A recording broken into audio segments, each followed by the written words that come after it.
Current মারছি তো এসেছি দেখ দেয়ালে কারেন্ট মারছে, এই দেয়াল ভিজে আছে, আর এখান থেকে লাইন পাস হচ্ছে কি হবে, এই বোর্ডের যে জিআই বোর্ড আছে, জিআই বোর্ড থেকে কোনো তার খুলে ওর সঙ্গে শর্ট হয়ে গেছে বা ঠেকে গেছে, যাওয়ার কারণে এই টেস্টটা শো করছে কারেন্ট মারছে। তাহলে হ্যাঁ এবার কদিন হচ্ছে?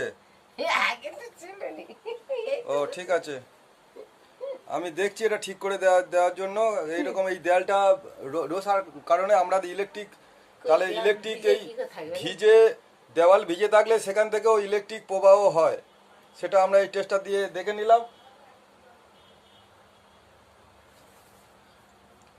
দেখুন টেস্টারে এখানে এটা দেওয়াল,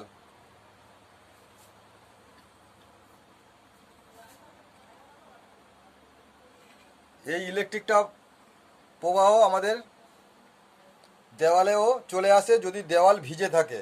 দেয়াল তো ভিজে নয়, আমার দেয়াল ভিজে থাকার কোনো কারণ নেই। দেখুন এখানে পুট্টি এবং প্রিন্টিং সবই করা আছে, তার মধ্যে থেকে আমরা কি পাচ্ছি, এই দেওয়ালেতে হাত দিলে ঝাটকা মেরে ফেলে দিচ্ছে। কি আশ্চর্য রে। দেয়ালে তো এই তোর এই দাদার এই ফটোর নিচটা দেখ।